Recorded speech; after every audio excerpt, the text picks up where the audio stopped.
أشهد أن لا إله إلا الله وحده لا شريك له وأشهد أن محمدا عبده ورسوله أما بعد فأعوذ بالله من الشيطان الرجيم بسم الله الرحمن الرحيم الحمد لله رب العالمين الرحمن الرحيم مالك يوم الدين إياك نعبد وإياك نستعين اهدنا الصراط المستقيم صراط الذين أنعمت عليهم غير المغضوب عليهم ولا الضالين.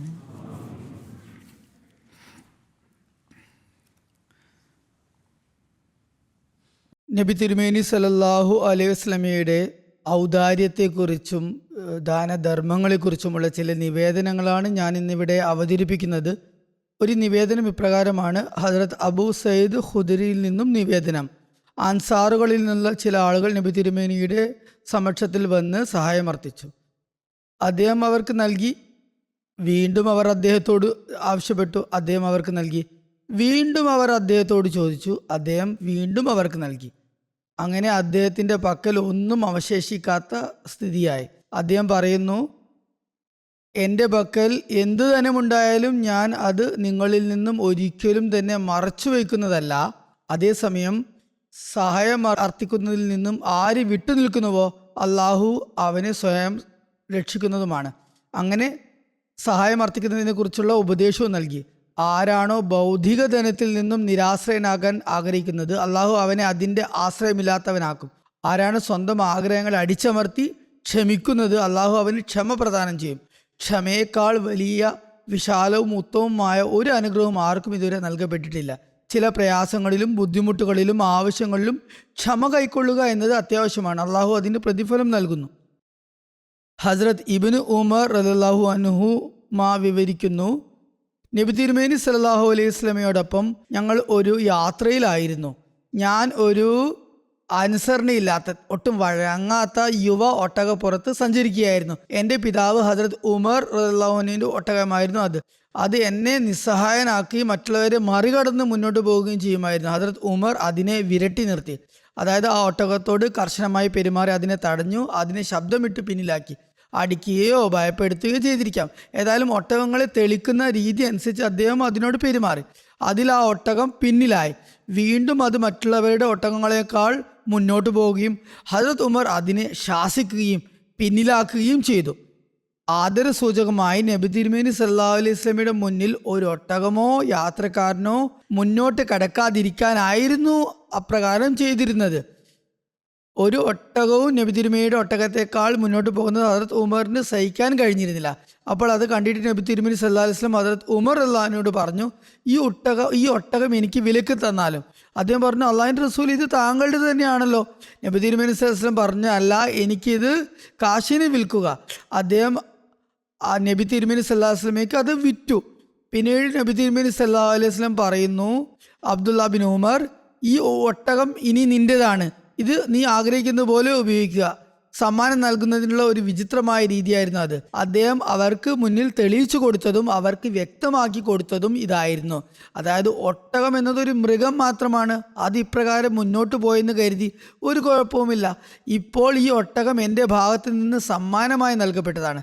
ഇത് യാത്രാമൃഗങ്ങളിൽ മുന്നോട്ട് പോയാലും നബി തിരുമേനി സമ്മാനമായി നൽകിയ ഒട്ടകമാണ് മുന്നോട്ട് പോയത് എന്ന് മാത്രമാണ് ഇനി പറയാനാകുക. ഹസ്രത്ത് ജാബിർ ബിൻ അബ്ദുള്ള റളിയല്ലാഹു അൻഹു വിവരിക്കുന്നു, നബി തിരുമേനി സല്ലല്ലാഹു അലൈഹി വസല്ലമയോടൊപ്പം ഞാൻ ഒരു യുദ്ധത്തിലായിരുന്നു. എൻ്റെ ഒട്ടകത്തിൻ്റെ വേഗത മന്ദഗതി പ്രാപിച്ചു. അത് ക്ഷീണിച്ചപ്പോൾ ഞാൻ നബി തിരുമേനിയുടെ അടുത്തേക്ക് പോയി. അപ്പോൾ നബി തിരുമേനി സല്ലല്ലാഹു അലൈഹി വസല്ലം എന്നെ അടുത്ത് വിളിച്ചു. എന്നിട്ട് ചോദിച്ചു, ജാബിർ? ഞാൻ പറഞ്ഞു, ഉവ്. അദ്ദേഹം പറഞ്ഞു, എന്താണ് പ്രശ്നം? ഞാൻ പറഞ്ഞു ഒട്ടകത്തിൻ്റെ വേഗത കുറഞ്ഞു, അത് തളർന്നു പോയി, അതുകൊണ്ടാണ് ഞാൻ പിന്നിലായിപ്പോയത്. അപ്പോൾ അദ്ദേഹം സ്വന്തം ഒട്ടകത്തിൽ നിന്ന് ഇറങ്ങി തൻ്റെ കയ്യിലുള്ള വടി കൊണ്ട് അതിനെ വലിച്ച് നീക്കാൻ തുടങ്ങി. എന്നിട്ട് അദ്ദേഹം പറഞ്ഞു, ഇനി കയറിക്കൊള്ളുക. ഞാൻ കയറി. അത് എത്ര വേഗത പ്രാപിച്ചു എന്ന് ഞാൻ കണ്ടു. നബി തിരുമേനിയേക്കാളും മുന്നോട്ട് അത് പോകാൻ തുടങ്ങി, കുതിക്കാൻ തുടങ്ങി. അതിനാൽ എനിക്ക് അതിനെ തടയേണ്ടി വന്നു. പിന്നീട് നബി തിരുമേനി സല്ലല്ലാഹു അലൈഹി വസല്ലം എന്നോട് ചോദിച്ചു, താങ്കൾ വിവാഹം കഴിച്ചിട്ടുണ്ടോ, നിക്കാഹ് ചെയ്തിട്ടുണ്ടോ? ഞാൻ പറഞ്ഞു അതെ, ഉവ്വ്. അതിനുശേഷം അദ്ദേഹം പറഞ്ഞു, നോക്കൂ, താങ്കൾ വീട്ടിലെത്താൻ പോവുകയാണ്. എത്തുമ്പോൾ ബുദ്ധിപൂർവ്വം വളരെ ശ്രദ്ധയോടെ വീട്ടിൽ പെരുമാറുക, വീട്ടിൽ നല്ല പെരുമാറ്റം കാഴ്ചവെക്കണം. തുടർന്ന് അദ്ദേഹം ചോദിച്ചു, താങ്കൾ ഈ ഒട്ടകത്തെ എനിക്ക് വിലക്ക് നൽകുമോ? ഞാൻ പറഞ്ഞു, ശരി, വിൽക്കാം. അങ്ങനെ അദ്ദേഹം എന്നിൽ നിന്ന് അതൊരു ഓക്കിയ വെള്ളിക്ക്, അതായത് 40 ദർഹം നൽകി വാങ്ങി. നബി തിരുമേനി സല്ലല്ലാഹു അലൈഹി വസല്ലം എനിക്ക് മുമ്പ് തന്നെ മദീനയിലെത്തി. ഞാൻ പിറ്റേന്ന് രാവിലെയാണ് എത്തിയത്. ഞങ്ങൾ പള്ളിയിൽ വന്നപ്പോൾ ഞാൻ അദ്ദേഹത്തെ മസ്ജിദിൻ്റെ വാതിൽക്കൽ തന്നെ വെച്ച് കണ്ടു. അദ്ദേഹം പറഞ്ഞു, ഇപ്പോഴാണോ എത്തിയത്? ഞാൻ പറഞ്ഞു, അതെ, ഇപ്പോഴാണ് എത്തിയത്. അദ്ദേഹം പറയുന്നു, നിന്റെ ഒട്ടകത്തെ ഇവിടെ വിടുക, പള്ളിയിൽ പോയി 2 റക്അത്ത് നമസ്കരിക്കുക. അങ്ങനെ ഞാൻ ഉള്ളിൽ പോയി നമസ്കരിച്ചു. ഹസ്രത്ത് ബിലാലിനോട് അദ്ദേഹം പറയുന്നു, ഇദ്ദേഹത്തിന് ഒരു ഓക്കിയ വെള്ളി തൂക്കി നൽകുക, 120 ഗ്രാം. ഹസ്രത്ത് ബിലാൽ തൂക്കി എനിക്ക് നൽകി. തൂക്കത്തിൽ ത്രാസ് താഴ്ത്തി, അതായത് അല്പം കൂടുതൽ തന്നെ നൽകി. പിന്നീട് ഞാൻ തിരിഞ്ഞു നടന്നു. അദ്ദേഹം പറയുന്നു, ജാബിറിനെ എൻ്റെ അടുത്തേക്ക് വരാൻ വേണ്ടി പറയുക. തിരുനബി സല്ലല്ലാഹു അലൈഹി വസല്ലം ആദേശം നൽകി. ഞാൻ മനസ്സിൽ പറഞ്ഞു, ഇപ്പോൾ അദ്ദേഹം എൻ്റെ ഒട്ടകം എനിക്ക് തിരികെ നൽകിയാലോ? അദ്ദേഹം വാങ്ങിയത് എനിക്ക് തിരികെ നൽകുന്നതിനേക്കാൾ അനിഷ്ടകരമായ മറ്റൊരു കാര്യവും എനിക്കില്ല. അദ്ദേഹം പറയുന്നു, ഒട്ടകം എടുത്തുകൊള്ളുക, അതിൻ്റെ വിലയും ഇനി താങ്കളുടേത് തന്നെ. മറ്റൊരു നിവേദനത്തിൽ ഇപ്രകാരം വന്നിട്ടുണ്ട്. ഹദ്റത്ത് ജാബിർ റളിയല്ലാഹു അൻഹു വിവരിക്കുന്നു, അതിനുശേഷം ഞാനൊരു ജൂതനെ കണ്ടുമുട്ടി.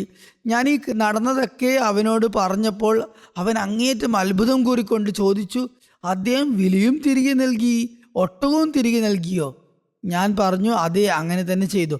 അദ്ദേഹം പറയുന്നു, നബി തിരുമേനി നൽകിയ ഈ സമ്മാനത്തിൽ എത്രമാത്രം അനുഗ്രഹം വർഷിച്ചെന്നാൽ പ്രവാചക കാലഘട്ടത്തിലും നബിയുടെ കാലഘട്ടത്തിലും ഹദരത്ത് അബൂബക്കറിൻ്റെ കാലഘട്ടത്തിലും ഹദരത്ത് ഉമർ റളിയല്ലാഹു അൻഹുമയുടെ കാലഘട്ടത്തിലും വരെ ആ ഒട്ടകം ജീവിച്ചിരുന്നു, ദീർഘായുസ് പ്രാപിച്ചു. തിരുനബി സല്ലല്ലാഹു അലൈഹി വസല്ലമയുടെ ഉദാത്ത മാതൃകയും തർബിയത്ത്, സുശിക്ഷണവും അതുപോലെ കുവത്തെ ഖുദ്സി, വിശുദ്ധ ശക്തിയുടെയും സ്വാധീനമായിരുന്നു എല്ലാ സ്വഹാബികളുടെയും മേൽ ഉണ്ടായിരുന്നത്. ഹദരത്ത് ഖദീജയുടെ മേലും ഈ സ്വാധീനം, പ്രഭാവം ഉണ്ടായിരുന്നു. അതുകൊണ്ടാണ് ഒരു ബുദ്ധിമുട്ടും ഭയക്കാതെ അവർ തങ്ങളുടെ ധനം മുഴുവനും അദ്ദേഹത്തെ ഒന്നടങ്കം ഏൽപ്പിച്ചത്. ഇപ്രകാരം നിവേദനം ചെയ്യപ്പെടുന്നു, നബി തിരുമേനി സല്ലല്ലാഹു അലൈഹി വസല്ലം ഹദരത്ത് ഖദീജ റളിയല്ലാഹു അൻഹയുടെ അടുത്ത് വന്നു. അദ്ദേഹം അല്പം ചിന്താവിഷ്ടനായിരുന്നു. ഹദരത്ത് ഖദീജ റളിയല്ലാഹു അൻഹ അദ്ദേഹത്തോട് ചോദിച്ചു, എന്താണ് പറ്റിയത്? അദ്ദേഹം പറഞ്ഞു, ക്ഷാമ കാലഘട്ടമാണ്, എല്ലായിടത്തും ക്ഷാമമാണ്. എനിക്ക് മഹദിയോട് ചോദിക്കാനാണ് തോന്നുന്നു, നിങ്ങളുടെ ഈ ധനം ചെലവാക്കിയാൽ ധനം തീർന്നു പോകുമല്ലോ. അഥവാ ചെലവാക്കിയില്ലെങ്കിൽ ഞാൻ ചെലവാക്കാതിരുന്ന കാര്യത്തിൽ അള്ളാഹുവിനെ ഭയപ്പെടുന്നു. ഹദരത്ത് ഖദീജ റളിയല്ലാഹു അൻഹ ഖുറൈശികളേക്ക് വിളിച്ചു കൂട്ടി. അവരിൽ ഹദരത്ത് അബൂബക്കർ സിദ്ദീഖ് റളിയല്ലാഹു അൻഹും ഉണ്ടായിരുന്നു. ഹദരത്ത് അബൂബക്കർ വിവരിക്കുന്നു, ഖദീജ ദീനാറുകളൊക്കെ പുറത്തെടുത്ത് അവയുടെ കൂമ്പാരം ഉണ്ടാക്കി. ധനത്തിൻ്റെ ആധിക്യം കാരണം എൻ്റെ മുന്നിൽ ആരാണ് ഇരിക്കുന്നതെന്ന് എനിക്ക് കാണാൻ കഴിഞ്ഞില്ല. അത്ര വലിയ കുന്നുകൂട്ടിയിട്ടുണ്ടായിരുന്നു. പിന്നീട് ഹദരത്ത് ഖദീജ റളിയല്ലാഹു അൻഹ പറഞ്ഞു, നിങ്ങളെല്ലാവരും സാക്ഷിയായിരിക്കുക, ഈ ധനമെല്ലാം ഞാൻ ഇനി നബി തിരുമേനി സല്ലല്ലാഹു അലൈഹി വസല്ലമയ്ക്ക് നൽകിയിരിക്കുന്നു. അദ്ദേഹത്തിന് വേണമെങ്കിൽ ഇത് ചെലവാക്കാം, വേണമെങ്കിൽ ഇത് ഇഷ്ടാനുസരണം തൻ്റെ പക്കൽ സൂക്ഷിക്കുകയുമാകാം. അദ്ദേഹത്തിൻ്റെ അങ്ങനെ ആ ചിന്ത അകറ്റാൻ വേണ്ടി അവർ അത് നൽകി. വേണ്ടത്ര അദ്ദേഹം ചെലവാക്കിക്കൊള്ളട്ടെ എന്ന് കരുതി. ഹദരത്ത് ഉമർ ബിൻ ഖത്താബ് റളിയല്ലാഹു അൻഹുവിൽ നിന്ന് നിവേദനം, ഒരാൾ നബി തിരുമേനി സല്ലല്ലാഹു അലൈഹി വസല്ലമയുടെ സവിധത്തിൽ ഹാജരായി അദ്ദേഹത്തോട് എന്തോ ആവശ്യപ്പെട്ടു. നബി തിരുമേനി സല്ലല്ലാഹു അലൈഹി വസല്ലം പറഞ്ഞു, എൻ്റെ പക്കൽ ഇപ്പോൾ ഒന്നുമില്ല, താങ്കൾ എൻ്റെ പേരിൽ ആവശ്യമുള്ള സാധനങ്ങൾ വാങ്ങുക, എൻ്റെ പക്കൽ എന്തെങ്കിലും വരുമ്പോൾ ഞാൻ അത് കടം തീർക്കാം. അതിൽ ഹദരത്ത് ഉമർ പറഞ്ഞു, അള്ളാഹിൻ്റെ റസൂലേ, താങ്കൾ ഈ വ്യക്തിക്ക് മുമ്പ് നൽകിയിട്ടുണ്ട്, താങ്കളുടെ കഴിവിലില്ലാത്തതിന് അള്ളാഹു താങ്കളെ ഉത്തരവാദിയാക്കിയിട്ടില്ല. നബി തിരുമേനി സല്ലല്ലാഹു അലൈഹി വസല്ലമയ്ക്ക് ഹദരത്ത് ഉമറിൻ്റെ വാക്ക് അത്ര രസിച്ചില്ല.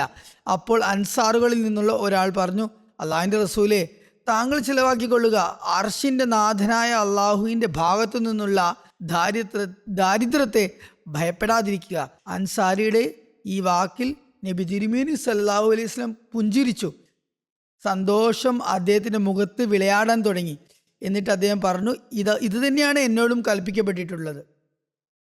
ഹസരത്ത് അബൂ ഹുറൈറ റളിയല്ലാഹു അൻഹു പറയുമായിരുന്നു, അഹ്ലുസുഫ മുസ്ലിങ്ങളുടെ അതിഥികളായിരുന്നു. എവിടെയെങ്കിലും പോയി വിശ്രമിക്കാൻ അവർക്ക് വീടും കൂടിയും ഉണ്ടായിരുന്നില്ല. ആരുടെയെങ്കിലും അടുത്ത് പോയി താമസിക്കാൻ വേണ്ടപ്പെട്ടവരാരും അവർക്കുണ്ടായിരുന്നില്ല. തിരുനബി സല്ലല്ലാഹു അലൈഹി വസല്ലമയുടെ പക്കൽ വല്ല സദക്കയും വരുമ്പോൾ അദ്ദേഹം അത് അവർക്ക് അയച്ചു കൊടുക്കുമായിരുന്നു. അതിൽ നിന്ന് സ്വയം ഒന്നും എടുക്കുമായിരുന്നില്ല, കാരണം അത് ഹറാമായിരുന്നു. അദ്ദേഹത്തിന് സദക്ക നിഷിദ്ധമായിരുന്നു. അത് വെറും ദരിദ്രർക്ക് വേണ്ടിയുള്ളതായിരുന്നു. എന്നാൽ വല്ല സമ്മാനവും പാരിതോഷികം വരുമ്പോൾ അദ്ദേഹം അഹ്ലു സുഫയും വിളിക്കും. അതിൽ നിന്ന് സ്വന്തം എടുക്കുകയും അല്പം എടുക്കുകയും ബാക്കിയുള്ളത് അവർക്ക് നൽകുകയും ചെയ്യുമായിരുന്നു. സമ്മാനം വരുമ്പോൾ അതിൽ നിന്ന് അവർക്ക് വീതിച്ച് നൽകുമായിരുന്നു. ഔദാര്യത്തോടൊപ്പം അനുകമ്പയുടെയും തർബിയത്തിൻ്റെയും എത്ര ഉയർന്ന നിലവാരമായിരുന്നു അദ്ദേഹത്തിൻ്റെതെന്ന് നോക്കുക. ഇതിനെക്കുറിച്ച് ഒരു നിവേദനത്തിൽ ഇപ്രകാരം വന്നിരിക്കുന്നു. ഹദരത്ത് അബൂ ഹുറൈറ റളിയല്ലാഹു അൻഹു വിവരിക്കുന്നു, ഒരിക്കൽ ഒരു ബദവി ഗ്രാമീണൻ വന്ന് നബി തിരുമേനി സല്ലല്ലാഹു അലൈഹി വസല്ലമയോട് തൻ്റെ ആവശ്യവുമായി ബന്ധപ്പെട്ട് ചോദിച്ചു. നിവേദകൻ ഇക്രിമയാണ്. അദ്ദേഹം പറയുന്നു, എൻ്റെ അഭിപ്രായത്തിൽ അവൻ ദിയത്തിൻ്റെ ബ്ലഡ് മണിയുടെ കാര്യത്തിൽ സഹായം ചോദിച്ചുകൊണ്ട് വന്നതായിരുന്നു. നബി തിരുമേനി സല്ലല്ലാഹു അലൈഹി വസല്ലം അവന് ചിലത് നൽകി. തുടർന്ന് അദ്ദേഹം ആരഞ്ഞു, ഞാൻ താങ്കളോട് നല്ല രീതിയിലാണോ പെരുമാറിയത്? തൃപ്തിയായോ എന്ന് ചോദിച്ചു. അതിന് ആ ഗ്രാമീണൻ പറഞ്ഞു, അല്ല, താങ്കൾ എന്നോട് നല്ല രീതിയിൽ പെരുമാറിയിട്ടില്ല. ഇത് കേട്ട് ചില മുസ്ലിങ്ങൾ കോപാകുലരായി അവരുടെ നേരെ ചാടി വീഴാൻ നോക്കി, അയാളെ പിടികൂടാൻ നോക്കി. അപ്പോൾ നബി തിരുമേനി സല്ലല്ലാഹു അലൈഹി വസല്ലം അവരെ ആംഗ്യത്തിലൂടെ അതിൽ നിന്ന് തടഞ്ഞു, അരുതെന്ന് പറഞ്ഞു. ശേഷം നബി തിരുമേനി സല്ലല്ലാഹു അലൈഹി വസല്ലം എഴുന്നേറ്റ് തൻ്റെ വീട്ടിലേക്ക് പോയി ആ ഗ്രാമീണനെ വീട്ടിലേക്ക് വിളിച്ചു. എന്നിട്ട് അവനോട് പറഞ്ഞു, താങ്കൾ നമ്മുടെ അടുത്ത് വന്നു, സഹായമർത്ഥിച്ചു, നാം നൽകി, താങ്കൾ തോന്നിയതൊക്കെ വിളിച്ചു പറഞ്ഞു. താങ്കൾക്കറിയാമോ താങ്കൾ എന്താണ് പറഞ്ഞതെന്ന്? ഞാൻ നീതി കാണിച്ചില്ലെന്ന് താങ്കൾ പറഞ്ഞു. തുടർന്ന് നബി തിരുമേനി സല്ലല്ലാഹു അലൈഹി വസല്ലം വീട്ടിൽ നിന്ന് അവന് വീണ്ടും നൽകി.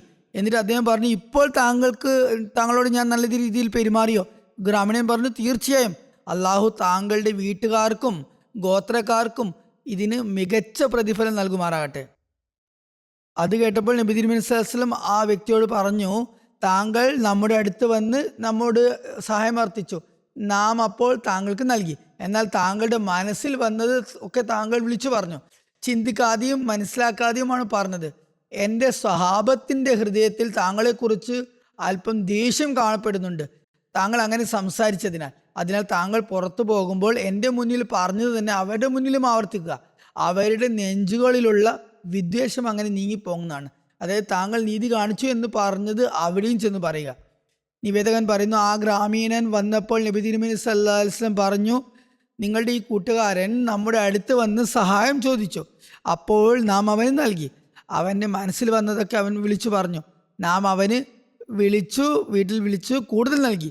ഇപ്പോൾ അവൻ വളരെ സന്തുഷ്ടനായിരിക്കുന്നു എന്നാണ് അവൻ പറയുന്നത്, അങ്ങനെയല്ലേ? ആ ഗ്രാമീണൻ മറുപടി നൽകി, അതെ, അള്ളാഹു താങ്കൾക്കും കുടുംബത്തിനും ഗോത്രക്കാർക്കും നല്ല പ്രതിഫലം നൽകുമാറാകട്ടെ. ഹദരത്ത് അബൂ ഹുറൈറ റളിയല്ലാഹു അൻഹു വിവരിക്കുന്നു, അപ്പോൾ നബി തിരുമേനി സല്ലല്ലാഹു അലൈഹി വസല്ലം പറയുകയുണ്ടായി, എൻ്റെയും ഈ ഗ്രാമീണൻ്റെയും ഉദാഹരണം ഒരു പെൺ ഒട്ടകമുള്ള വ്യക്തിയെ പോലെയാണ്. ആ ഒട്ടകം വിരണ്ടോടുകയും ആളുകൾ അതിൻ്റെ പിന്നാലെ ഓടുകയും ചെയ്യുന്നു. അത് കണ്ട് ആ ഒട്ടകം കൂടുതൽ വിരണ്ടോടുന്നു. ഒട്ടകത്തിൻ്റെ ഉടമസ്ഥൻ അപ്പോൾ പറയും, എന്നെയും എൻ്റെ ഒട്ടകത്തെയും വിടുക, കാരണം ഞാൻ അതിനോട് കൂടുതൽ സൗമ്യതയോടെയാണ് പെരുമാറുന്നത്. അതിനെക്കുറിച്ച് എനിക്ക് നന്നായിട്ട് അറിയാം, എങ്ങനെയാണ് ഒട്ടകത്തെ മെരുക്കേണ്ടതെന്ന് എനിക്കറിയാം. നിങ്ങൾ അതിന് പിന്നാലെ ഓടിയാൽ അത് കൂടുതൽ വിരണ്ടോടും. എന്നിട്ട് ഒട്ടകത്തിൻ്റെ ഉടമസ്ഥൻ അതിൻ്റെ ഭാഗത്തേക്ക് തിരിഞ്ഞു. അതിനായി കുറച്ച് പുല്ലെടുത്ത് അതിനെ തൻ്റെ അടുത്തേക്ക് മാടി വിളിച്ചു. കയ്യിൽ പുല്ല് പിടിച്ച് ഒട്ടകത്തിൻ്റെ അടുത്തേക്ക് വന്നു. അത് അവൻ്റെ അടുത്തേക്ക് വന്നു. അയാൾ അതിന്മേൽ ജീനി വെച്ച് ഇരിപ്പിടം വെച്ച് അതിൽ കയറി. അദ്ദേഹം പറയുന്നു, പുല്ല് തിന്നാൻ ഒട്ടകം അടുത്തേക്ക് വരും, അത് പുല്ല് കണ്ടുകൊണ്ട് ഓടി വരും. അടുത്ത് വരുമ്പോൾ അതിന് കടിഞ്ഞാണിട്ടാൽ മതി. പിന്നീട് അദ്ദേഹം പറയുന്നു, ആ ഗ്രാമീണൻ കഠിനമായ പരുഷമായ വാക്കുകൾ പറഞ്ഞപ്പോൾ അവനോട് കാഠിന്യം കാണിക്കുക എന്ന് നിങ്ങൾ പറഞ്ഞ സമയത്ത് ഞാൻ നിങ്ങളുടെ വാക്ക് കേട്ടിരുന്നെങ്കിൽ, അവനോട് കാഠിന്യം കാണിക്കാൻ നിങ്ങളെ അനുവദിച്ചിരുന്നെങ്കിൽ അവൻ നരകാഗ്നിയിൽ പ്രവേശിക്കുമായിരുന്നു. എന്നാൽ ഞാൻ അവനെ രക്ഷിച്ചു, ഇപ്പോൾ അവൻ സന്തുഷ്ടനായിരിക്കുന്നു. ഇതായിരുന്നു തിരുനബി സല്ലല്ലാഹു അലൈഹി വസല്ലമയുടെ നൽകുന്നതിൻ്റെ ദാനധർമ്മങ്ങളുടെ രീതി. വീട്ടിലേക്കും കൊണ്ടുപോയി, വീട്ടിലും ചെന്ന് നൽകി. വീട്ടിൽ നിന്ന് പുറത്ത് കൊണ്ടുവന്നിട്ട് കൊടുത്താൽ മതിയായിരുന്നു. എന്നാൽ നോക്കൂ, എൻ്റെ വീട്ടിൽ അങ്ങനെ സുഖലോലുപതയുടെ സാധനങ്ങളൊന്നുമില്ല എന്ന് കാണിച്ചു കൊടുക്കാനാണ് കൊണ്ടുപോയത്. എന്നാൽ ഉള്ളത് ഞാൻ നൽകുകയാണെന്ന് പറഞ്ഞു. ആ ഗ്രാമീണനും അതിൽ സമാധാനം കൊണ്ടു. ഹദരത്ത് റബി ബിൻ മുഅവ്വിദ് ബിൻ അഫ്ര വിവരിക്കുന്നു, എൻ്റെ പിതാവ് മുഅവ്വിദ് ബിൻ അഫ്ര എന്നെ റസൂലുള്ളാഹി സ്വല്ലല്ലാഹു അലൈഹി വസല്ലമയുടെ സന്നിധിയിൽ ഒരു അതായത് ഏകദേശം 2.5-3 കിലോഗ്രാം പുതിയ ഈത്തപ്പഴങ്ങൾ നൽകി അയച്ചു. അതിനു മുകളിൽ ചെറിയ ചെറിയ വെള്ളരിക്കകൾ നിരത്തി വെച്ചിട്ടുണ്ടായിരുന്നു, അടുക്കി വെച്ചിട്ടുണ്ടായിരുന്നു. അവ വളരെ പുതിയതായിരുന്നു, ഫ്രഷ് ആയിരുന്നു. നബി തിരുമേനി സ്വല്ലല്ലാഹു അലൈഹി വസല്ലമയ്ക്ക് വെള്ളരി വളരെ ഇഷ്ടമായിരുന്നു. അപ്പോൾ തന്നെ റസൂലുള്ളാഹി സ്വല്ലല്ലാഹു അലൈഹി വസല്ലമയുടെ പക്കൽ ബഹ്റയിൽ നിന്നും ആഭരണങ്ങൾ വന്നു. അദ്ദേഹം അതിൽ നിന്ന് ഒരു പിടി നിറയെ എനിക്ക് നൽകി, ആ ആഭരണങ്ങളിൽ നിന്ന്. മറ്റൊരു നിവേദനത്തിലുണ്ട്, റസൂലുള്ളാഹി സ്വല്ലല്ലാഹു അലൈഹി വസല്ലം എനിക്ക് എൻ്റെ കൈവെള്ള നിറയെ ആഭരണമോ സ്വർണമോ നൽകി. തുടർന്ന് അദ്ദേഹം പറഞ്ഞു, ഇത് ധരിച്ചു കൊള്ളുക, ഇതാണ് ഏറ്റവും നല്ല നിലയിലുള്ള പ്രത്യുപകാരം, മടക്കി നൽകൽ. ഈത്തപ്പഴങ്ങൾക്കും വെള്ളരികൾക്കും പകരമായി സ്വർണ്ണാഭരണങ്ങളാണ് തിരുനബി സല്ലല്ലാഹു അലൈഹി വസല്ലം നൽകിയത്. ഹസരത്ത് അബൂ ഹുറൈറ റളിയല്ലാഹു അൻഹുവിൽ നിന്ന് നിവേദനം, റസൂലുള്ളാഹി സ്വല്ലല്ലാഹു അലൈഹി വസല്ലമയുടെ പക്കൽ കടമുള്ള ഏതെങ്കിലും വ്യക്തിയുടെ ജനാസ വരുമ്പോൾ അദ്ദേഹം ആദ്യം തിരക്കും, അവൻ തൻ്റെ കടം വീട്ടാൻ വല്ല ധനവും ബാക്കി വച്ചിട്ടുണ്ടോ? ആളുകൾ അതേ എന്ന് പറയുകയാണെങ്കിൽ അദ്ദേഹം ജനാസ നമസ്കരിക്കുമായിരുന്നു. അല്ലെങ്കിൽ മുസ്ലിങ്ങളോട് പറയുമായിരുന്നു, നിങ്ങൾ നിങ്ങളുടെ കൂട്ടുകാരൻ്റെ സഹോദരൻ്റെ ജനാസ നമസ്കരിപ്പിച്ചു കൊള്ളുക. അള്ളാഹു അദ്ദേഹത്തിന് വിജയങ്ങൾ നൽകിയപ്പോൾ, യുദ്ധവിജയങ്ങൾ നൽകിയപ്പോൾ അദ്ദേഹം പറയുന്നു, ഞാൻ മുസ്ലിങ്ങൾക്ക് അവരുടെ ബന്ധുമിത്രാദികളെക്കാൾ കൂടുതൽ അടുപ്പമുള്ളവനാണ്.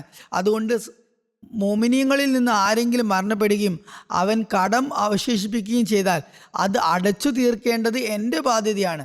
ആരെങ്കിലും വല്ല ധനവും ബാക്കി വെച്ചാൽ അത് അവൻ്റെ അനന്തരാവകാശികൾക്കുള്ളതാണ്. കടമുണ്ടെങ്കിൽ അത് ഞാൻ അടച്ചു തീർക്കും. എന്നാൽ അവന് ധനമാണ് അനന്തരാവകാശമായി ബാക്കി വെച്ചിട്ടുണ്ടെങ്കിൽ അത് അദ്ദേഹത്തിൻ്റെ അനന്തരാവകാശികൾക്ക് തന്നെ നൽകുക. അബ്ദുള്ള ഹൗസനി നിവേദനം ചെയ്യുന്നു, റസൂലുള്ളാഹി സ്വല്ലല്ലാഹു അലൈഹി വസല്ലമയുടെ മുഅസ്സിൻ ബാങ്ക് വിളിക്കാരനായ ഹദരത്ത് ബിലാലിനെ ഞാൻ ഹലബ് എന്ന സ്ഥലത്ത് വെച്ച് കണ്ടുമുട്ടി. ഞാൻ പറഞ്ഞു, അല്ലയോ ബിലാൽ, റസൂലുള്ളാഹി സ്വല്ലല്ലാഹു അലൈഹി വസല്ലമയുടെ ചിലവ് ചെയ്യുന്ന രീതി എങ്ങനെയായിരുന്നു എന്ന് എനിക്ക് പറഞ്ഞു തന്നാലും. അദ്ദേഹം പറഞ്ഞു, തിരുനബി സല്ലല്ലാഹു അലൈഹി വസല്ലമയുടെ പക്കൽ ഒന്നും തന്നെ ഉണ്ടായിരുന്നില്ല. ഞാൻ തന്നെയാണ് അദ്ദേഹത്തിന് വേണ്ടി ഏർപ്പാടുകൾ ചെയ്തിരുന്നത്.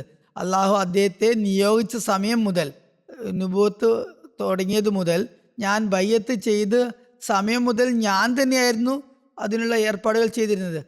റസൂലുള്ളാഹി സ്വല്ലല്ലാഹു അലൈഹി വസല്ലമയുടെ മരണം വരെ അത് തുടർന്നു. അദ്ദേഹത്തിൻ്റെ അടുത്ത് ഏതെങ്കിലും മുസ്ലിം വന്നുകൊണ്ട് അവൻ്റെ പക്കൽ വസ്ത്രമില്ല എന്ന് കാണുമ്പോൾ തിരുനബി സല്ലല്ലാഹു അലൈഹി വസല്ലമയോട് കൽപ്പിക്കുമായിരുന്നു. അപ്പോൾ ഞാൻ പോയി കടം വാങ്ങി അവന് വേണ്ടി ചാദർ വാങ്ങിച്ച് ശീല വാങ്ങിച്ച് പുതപ്പിക്കുമായിരുന്നു, അവന് ഭക്ഷണം നൽകുമായിരുന്നു. അങ്ങനെ ഇരിക്കെ മുശ്രിക്കുകളിൽ നിന്നുള്ള ഒരാൾ, ഒരു വിഗ്രഹാരാധകൻ എന്നെ കണ്ടു. എന്നിട്ട് പറഞ്ഞു, അല്ലേ ബിലാൽ, എൻ്റെ പക്കൽ ഒരുപാട് ധനമുണ്ട്, നീ എന്നിൽ നിന്ന് കടം വാങ്ങിച്ചു കൊള്ളുക. പിന്നെ ഞാൻ അങ്ങനെ തന്നെ തുടർന്നുകൊണ്ടിരുന്നു. അദ്ദേഹം പറയുന്നു, ഒരു ദിവസം ഞാൻ വുളു ചെയ്ത് ബാങ്ക് നൽകാൻ വേണ്ടി നിന്നപ്പോൾ അതേ മുശ്രിക്ക് കച്ചവടക്കാരുടെ ഒരു സംഘത്തോടൊപ്പം വന്നെത്തി. അവൻ എന്നെ കണ്ടപ്പോൾ പറയാൻ തുടങ്ങി, അല്ലേ ഹബ്ഷി. ഞാൻ പറഞ്ഞു, ഉവ്. അവൻ എൻ്റെ നേരെ വെറുപ്പോടെ നോക്കുകയും എന്നോട് കഠിനമായ വാക്കുകൾ സംസാരിക്കുകയും ചെയ്തു. അവൻ എന്നോട് പറയാൻ തുടങ്ങി, നിനക്കറിയാമോ, നിനക്കും മാസത്തിനുമിടയിൽ എത്ര ദിവസം ഇനി ബാക്കിയുണ്ടെന്ന്? അതായത് കടമെടുക്കാൻ ഉണ്ടാക്കിയ കരാറിൻ്റെ അവധി എത്ര മാസമായിരുന്നു അത് തീരാൻ? ഇന്ന തീയതിക്കുള്ളിൽ അടച്ചു തീർക്കാം, അല്ലെങ്കിൽ ഒരു മാസത്തിനുള്ളിൽ അടച്ചു തീർക്കാമെന്നാണ് പറഞ്ഞിരുന്നത്. അവൻ ചോദിച്ചു, എത്ര ദിവസം ബാക്കിയുണ്ടെന്ന് വല്ല ഓർമ്മയുമുണ്ടോ? അതായത് ബിലാൽ പറഞ്ഞു, ഞാൻ പറഞ്ഞു, അത് അടുത്ത് തന്നെയാണെന്ന് എനിക്കറിയാം, അടുത്ത ദിവസങ്ങളിൽ തന്നെ നൽകുമെന്നാണ് ഞാൻ മനസ്സിലാക്കുന്നത്. അപ്പോൾ അവൻ പറഞ്ഞു, നിനക്കും അതിനുമിടയിൽ വെറും 4 ദിവസങ്ങൾ മാത്രമേ ബാക്കിയുള്ളൂ. ഈ കടം വീട്ടാൻ നിശ്ചയിക്കപ്പെട്ട വ്യവസ്ഥയുള്ള ദിവസത്തിന് ഇനി വെറും 4 ദിവസം മാത്രമാണ് ബാക്കിയുള്ളത്. നിന്റെ ചുമതലയുള്ളത് കാരണം ഞാൻ നിന്നെ ഒരിക്കൽ പിടികൂടും, എന്നിട്ട് നിന്നെ ഞാൻ ഇതിനു മുമ്പായിരുന്ന അതേ അവസ്ഥയിലേക്ക് തിരിച്ചയക്കും, അതായത് ആടുമാടുകളെ മേയ്ക്കുന്ന അവസ്ഥയിലേക്ക്.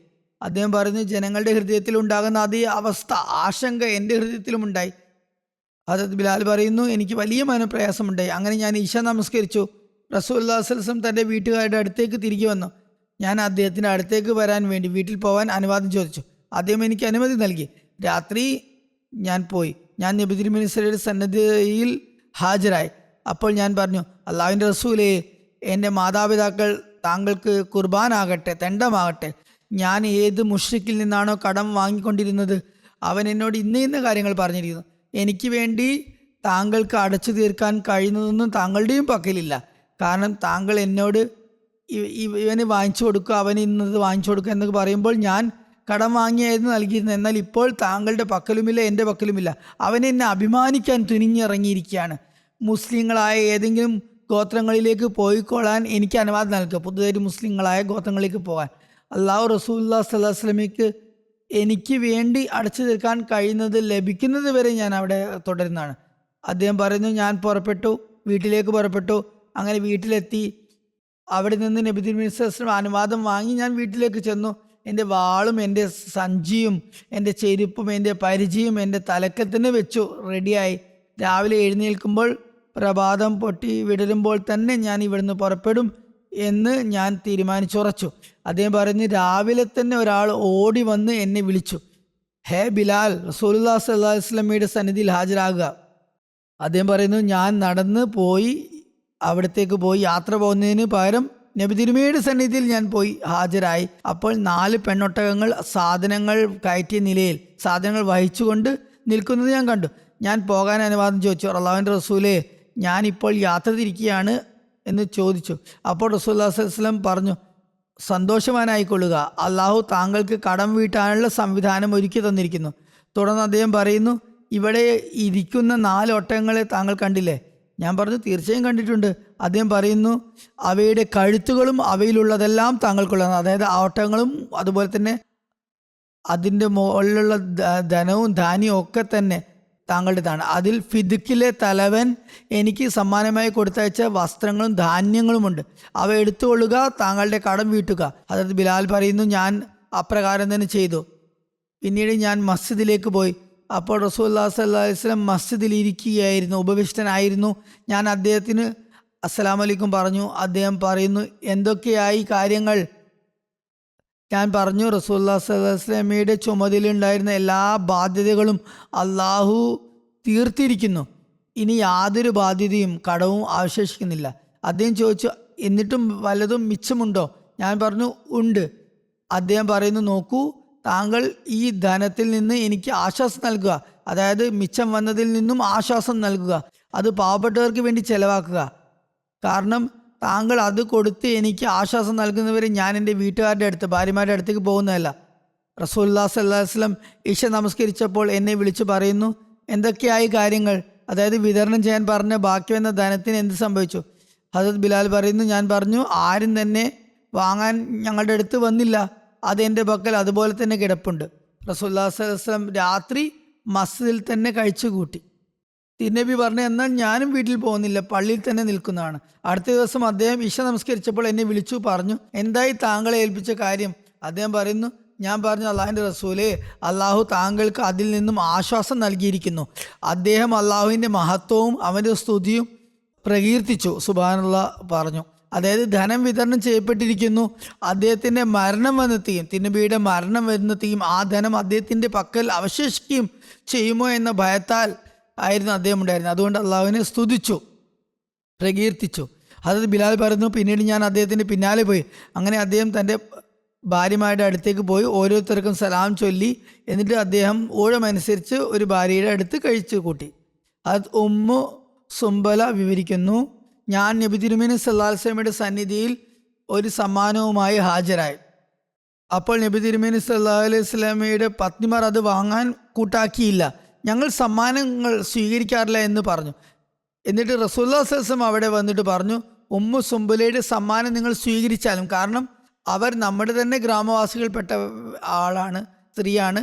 അതുപോലെ നമ്മൾ അവരുടെ നഗരവാസികൾപ്പെട്ടവരുമാണ്. പിന്നീട് അദ്ദേഹം അവരുടെ സമ്മാനം സ്വീകരിച്ചു. അവർക്ക് ഇന്ന താഴ്വരകൾ നൽകി. അതായത് ആ സമ്മാനവും വാങ്ങി. പിന്നീട് അതിന് പകരമായി ഒരു മുഴുവൻ പ്രദേശം തന്നെ സമ്മാനിച്ചു. നേരത്തെയും വിവരിച്ചതുപോലെ കുറഞ്ഞ സമ്മാനത്തിന് പകരമായും അദ്ദേഹം വളരെയധികം കനിഞ്ഞരുളുമായിരുന്നു. ഹദരത്ത് ഇബ്നു ഉമർ റളിയല്ലാഹു അൻഹുമ വിവരിക്കുന്നു, നബി തിരുമേനി സല്ലല്ലാഹു അലൈഹി വസല്ലം ഹദരത്ത് സുബൈറിന് അദ്ദേഹത്തിൻ്റെ കുതിര എത്തുന്നത് വരെയുള്ള ഭൂമി സ്വത്തായി നൽകാൻ കൽപ്പിച്ചു. കുതിരയെ ഓടിക്കുക, അത് എവിടെ ചെന്ന് നിൽക്കുന്നു ആ പ്രദേശം മുഴുവൻ താങ്കളുടേതാകും. യുദ്ധവിജയങ്ങൾക്ക് ശേഷം വിശാലമായ പ്രദേശം തന്നെ മുസ്ലിങ്ങൾക്ക് ലഭിച്ചിരുന്നു. അങ്ങനെ അദ്ദേഹം തൻ്റെ കുതിര ഓടിച്ചു. അത് ഒരു സ്ഥലത്ത് ചെന്ന് നിന്നു. അത് നിന്നപ്പോൾ കുറച്ചും കൂടി ഭൂമി ലഭിക്കാൻ അദ്ദേഹം ആഗ്രഹിച്ചു. അതുകൊണ്ട് അദ്ദേഹം തൻ്റെ കയ്യിലുണ്ടായിരുന്ന ചാട്ടവാർ, കുതിരയെ അടിക്കുന്ന ചാട്ടവാർ എടുത്ത് വലിച്ചെറിഞ്ഞു. അത് വളരെ ദൂരെ പോയി വീണു. അപ്പോൾ അദ്ദേഹം തിരുനബി സല്ലല്ലാഹു അലൈഹി വസല്ലം പറഞ്ഞു, ഇദ്ദേഹത്തിൻ്റെ ചാട്ടവാർ വീണത് വരെയുള്ള പരിധി വരെയുള്ള ഭൂമി അളന്ന് നൽകുക. അതായത് ആ കുതിരയുടെ ചാട്ടവാർ എവിടം വരെ എറിഞ്ഞുവോ അവിടം വരെയുള്ള ഭൂമി അവന് പതിച്ചു നൽകുക. ഹദരത്ത് ജുബൈർ ബിൻ മുത്ഇം റളിയല്ലാഹു അൻഹു വിവരിക്കുന്നു, ഒരിക്കൽ അദ്ദേഹം റസൂലുള്ളാഹി സ്വല്ലല്ലാഹു അലൈഹി വസല്ലമയുടെ കൂടെ യാത്ര പോവുകയായിരുന്നു. അദ്ദേഹത്തോടൊപ്പം മറ്റാളുകളും ഉണ്ടായിരുന്നു. ഈ സംഭവം അദ്ദേഹം ഹുനൈനിൽ നിന്ന് മടങ്ങി വരുമ്പോഴുള്ളതാണ്. ചില ബദ്വികൾ, ഗ്രാമീണർ വഴിയിൽ വെച്ച് തന്നെ അദ്ദേഹത്തെ പൊതിഞ്ഞു ചൂടി അദ്ദേഹത്തോട് സഹായം ചോദിക്കാൻ തുടങ്ങി. അവർ അദ്ദേഹത്തെ എത്രമാത്രം നിർബന്ധിച്ചു കഴിഞ്ഞാൽ അദ്ദേഹത്തിന് ഒരു കരിവേല മരത്തിന്, ബബൂൽ മരത്തിന് അടുത്തേക്ക് മാറി നിൽക്കേണ്ടി വന്നു. അപ്പോൾ അദ്ദേഹത്തിൻ്റെ പുതപ്പ് ആ മരത്തിൽ ഉടക്കി. നബി തിരുമേനി സല്ലല്ലാഹു അലൈഹി വസല്ലം അവിടെ നിന്നു. ചില നിവേദനങ്ങളിൽ പുതപ്പ് ഉടക്കിയപ്പോൾ അവർ അത് വലിക്കാൻ തുടങ്ങി. അതിനാൽ അദ്ദേഹത്തിൻ്റെ കഴുത്തിൽ പാടുകൾ വീണു എന്നും വന്നിട്ടുണ്ട്. അദ്ദേഹം തിരുനബി സല്ലല്ലാഹു അലൈഹി വസല്ലം പറഞ്ഞു, എൻ്റെ പുതപ്പ് എനിക്ക് തിരിച്ചു നൽകുക. എൻ്റെ അടുത്തുള്ള ഈ മുള്ളുടെ മരങ്ങളുടെ എണ്ണത്തിന് കണക്കായ ഒട്ടകങ്ങളും ആടുമാടുകളൊക്കെ ഉണ്ടായിരുന്നാലും തീർച്ചയായും ഞാൻ അവ നിങ്ങൾക്കിടയിൽ വീതിക്കുമായിരുന്നു. നിങ്ങൾ എന്നെ ഒരിക്കലും പിശുക്കനായോ നുണയനായോ ഭീരുവായോ കാണുമായിരുന്നില്ല. ഈ സംഭവം വിവരിച്ചുകൊണ്ട് ഹദ്റത്ത് മുസ്ലിം മൗഊദ് റളിയല്ലാഹു അൻഹു എഴുതിയിട്ടുണ്ട്, മക്ക വിജയത്തിൽ നിന്നും ഹുനൈൻ യുദ്ധത്തിൽ നിന്നും ഒഴിവായ ശേഷം പരാജയപ്പെട്ട ശത്രുക്കളുടെ പിഴകളിൽ നിന്നും, ഫൈനുകളിൽ നിന്നും, യുദ്ധകളത്തിൽ ഉപേക്ഷിക്കപ്പെട്ട വസ്തുക്കളിൽ നിന്നും ശേഖരിക്കപ്പെട്ട ധനം, യുദ്ധമുതലുകൾ, സമരാർജിത സ്വത്തുക്കൾ മുഴുവനും പതിവ് പോലെ റസൂലുള്ളാഹി സ്വല്ലല്ലാഹു അലൈഹി വസല്ലം ഇസ്ലാമിക സൈന്യത്തിന് വിതരണം ചെയ്യേണ്ടതായിരുന്നു. എന്നാൽ ഈ അവസരത്തിൽ അദ്ദേഹം ഈ ധനം മുസ്ലിങ്ങൾക്കിടയിൽ വിതരണം ചെയ്യുന്നതിന് പകരം മക്കയിലും പ്രാന്തപ്രദേശങ്ങളിലുമുള്ള ആളുകൾക്കിടയിൽ വിതരണം ചെയ്തു. ഈ ആളുകളുടെ ഉള്ളിൽ ഇതുവരെയും ഈമാൻ പൂർണ്ണമായും ഉണ്ടായിട്ടില്ലായിരുന്നില്ല. പലരും അപ്പോഴും കാഫിർ തന്നെയായിരുന്നു. മുസ്ലിങ്ങളായവരും പുതുതായി മുസ്ലിങ്ങളായവരുമായിരുന്നു. ഒരു സമൂഹം തങ്ങളുടെ ധനം മറ്റുള്ളവർക്ക് വിതരണം ചെയ്യുന്നത് അവർക്ക് തികച്ചും പുതിയ കാര്യമായിരുന്നു. ഈ ധനത്തിന്റെ വിതരണത്താൽ അവരുടെ ഹൃദയത്തിൽ നന്മയും ഭക്തിയും ജനിക്കുന്നതിന് പകരം അവരിൽ അത്യാഗ്രഹം കൂടുതലുണ്ടായി. അവർ റസൂലുള്ളാഹി സ്വല്ലല്ലാഹു അലൈഹി വസല്ലമയുടെ ചുറ്റും തടിച്ചുകൂടി കൂടുതൽ ആവശ്യങ്ങൾ ഉന്നയിച്ച് അദ്ദേഹത്തെ ബുദ്ധിമുട്ടിക്കാൻ തുടങ്ങി. അങ്ങനെ അദ്ദേഹത്തെ അവർ തള്ളി ഒരു മരത്തിൻ്റെ അടുത്തേക്ക് എത്തിച്ചു. അദ്ദേഹത്തിൻ്റെ തോളിൽ കിടന്നിരുന്ന പുതപ്പ് ഒരാൾ പിടിച്ചു വലിച്ച് അദ്ദേഹത്തിന് ശ്വാസം മുട്ടുന്ന രീതിയിൽ തിരിക്കാൻ തുടങ്ങി. അദ്ദേഹം പറയുന്നു, അല്ലയോ ജനങ്ങളെ, എൻ്റെ പക്കൽ ഇനിയും ഉണ്ടായിരുന്നെങ്കിൽ അതും ഞാൻ നിങ്ങൾക്ക് പൂർണ്ണമായി നൽകുമായിരുന്നു. നിങ്ങളെന്നെ ഒരിക്കലും പിശുക്കനായോ ഭീരുവായോ കാണുമായിരുന്നില്ല. തുടർന്ന് അദ്ദേഹം തൻ്റെ പെണ്ണൊട്ടകത്തിൻ്റെ അടുത്തേക്ക് പോയി അതിൻ്റെ ഒരു രോമം പറിച്ച് ഉയർത്തിപ്പിടിച്ച് കാണിച്ചു. തിരുനബി സല്ലല്ലാഹു അലൈഹി വസല്ലം പറഞ്ഞു, അല്ലയോ ജനങ്ങളെ, ഹുമുസ് അഥവാ 1/5 വീതമല്ലാതെ നിങ്ങളുടെ ധനത്തിൽ നിന്നും ഈ രോമത്തിൻ്റെ അളവ് പോലും എനിക്ക് ആവശ്യമില്ല. അറബികളുടെ നിയമപ്രകാരം ഭരണകൂടത്തിന് വീതമായി ലഭിക്കുന്നതായിരുന്നു ഹുമുസ്. ആ 1/5 ഞാൻ എൻ്റെ സ്വന്തം കാര്യത്തിനായിരുന്നില്ല ചെലവാക്കുന്നത്, മറിച്ച് അതും നിങ്ങളുടെ കാര്യങ്ങൾക്കാണ് ചെലവാക്കുന്നത്. ഓർക്കുക, വഞ്ചന കാണിക്കുന്ന മനുഷ്യൻ ഖിയാമത്ത് നാളിൽ അള്ളാഹുവിൻ്റെ സന്നിധിയിൽ ആ വഞ്ചന കാരണം അപമാനിതനാകുന്നതാണ്. അദ്ദേഹം തുടർന്ന് ഈ സംഭവിച്ചുകൊണ്ട് എഴുതിയിരിക്കുന്നു, മുഹമ്മദ് റസൂലുള്ളാഹി സ്വല്ലല്ലാഹു അലൈഹി വസല്ലം രാജാധികാരം ആഗ്രഹിച്ചിരുന്നു എന്ന് ആളുകൾ പറയുന്നു. രാജാക്കന്മാരും പ്രജകളും തമ്മിലുള്ള ബന്ധം ഇപ്രകാരമാണോ എന്ന് നോക്കുക. രാജാവിനെ ഇപ്രകാരം തള്ളിക്കൊണ്ടുപോകാനും അദ്ദേഹത്തിൻ്റെ കഴുത്തിൽ തുണിയിട്ട് ശ്വാസം മുട്ടിക്കാനും ആർക്കെങ്കിലും ധൈര്യമുണ്ടാകുമോ? അള്ളാഹുവിൻ്റെ ദൂതന്മാർക്കൊഴികെ, പ്രവാചകന്മാർക്കൊഴികെ ആർക്കാണ് ഈ മാതൃക കാണിക്കാൻ കഴിയുക? തബൂക്ക് യുദ്ധത്തിൽ തിരുനബി സല്ലല്ലാഹു അലൈഹി വസല്ലമയ്ക്ക് ഒരു സുന്ദരമായ കുതിര ലഭിച്ചു. അതിൻ്റെ ശബ്ദം വളരെ ഇഷ്ടമായിരുന്നു അദ്ദേഹത്തിന്. പിന്നീട് ഒരു അൻസാരി തിരുനബിയോട് പറഞ്ഞു, എൻ്റെ മാതാപിതാക്കൾ താങ്കൾക്ക് കുർബാനാകട്ടെ, ഈ കുതിര എനിക്ക് നൽകിയാലോ? അദ്ദേഹം പറയുന്നു, ഇനി മുതൽ ഇത് താങ്കളുടേത് തന്നെ. ഹദരത്ത് ആയിഷ റളിയല്ലാഹു അൻഹ വിവരിക്കുന്നു, റസൂലുള്ളാഹി സ്വല്ലല്ലാഹു അലൈഹി വസല്ലം തൻ്റെ മരണരോഗാവസ്ഥയിൽ പറയുന്നു, അല്ലയോ ആയിഷ, സ്വർണത്തിൻ്റെ കാര്യത്തിൽ എന്താണ് സംഭവിച്ചത്? സ്വർണം എന്തെങ്കിലും ബാക്കിയുണ്ടോ? അവർ സ്വർണത്തിൻ്റെ 5 or 10 നാണയങ്ങൾ അദ്ദേഹത്തിൻ്റെ സന്നിധിയിൽ കൊണ്ടുവന്നു. അവ വീട്ടിലുണ്ടായിരുന്നു. അദ്ദേഹം അവ തൻ്റെ കയ്യിൽ മറിച്ചു കൊണ്ട് നോക്കി. എന്നിട്ട് പറഞ്ഞു, തൻ്റെ അള്ളാഹുവുമായി കണ്ടുമുട്ടുകയും ഈ സ്വർണം തൻ്റെ പക്കലുണ്ടാകുകയും ചെയ്യുന്നതിൽ മുഹമ്മദ് സല്ലല്ലാഹു അലൈഹി വസല്ലമിന് എത്രമാത്രം വ്യാകുലതയുണ്ടായിരിക്കും എന്നതാണ്. അലി ആയിഷ അവ ചെലവാക്കിക്കൊള്ളുക, അതായത് അവ വിതരണം ചെയ്യുക. ഹദരത്ത് മസീഹ് മൗഊദ് അലൈഹി ഇസ്ലാം ഒരിടത്ത് പറയുന്നു, നബി തിരുമേനി സല്ലല്ലാഹു അലൈഹി വസല്ലം ഒരിക്കൽ തൻ്റെ വീട്ടിൽ വന്ന് ചോദിച്ചു, നമ്മുടെ വീട്ടിൽ ഇനി എന്താണ് ബാക്കിയുള്ളത്? ആയിഷ റളിയല്ലാഹു അൻഹ 2 സ്വർണ്ണ നാണയങ്ങൾ എടുത്തു നൽകി. ഇതാണുള്ളതെന്ന് പറഞ്ഞു. നബി തിരുമേനി സല്ലല്ലാഹു അലൈഹി വസല്ലം അവ കൈവെള്ളയിൽ വെച്ചു. അദ്ദേഹം പറയുന്നു, പിന്നിൽ 2 സ്വർണ്ണ നാണയങ്ങൾ ബാക്കി വെച്ചു പോകുന്ന ഒരു പ്രവാചകന്റെ അവസ്ഥ എന്തായിരിക്കും? എന്നിട്ട് അപ്പോൾ തന്നെ അവ വിതരണം ചെയ്തു.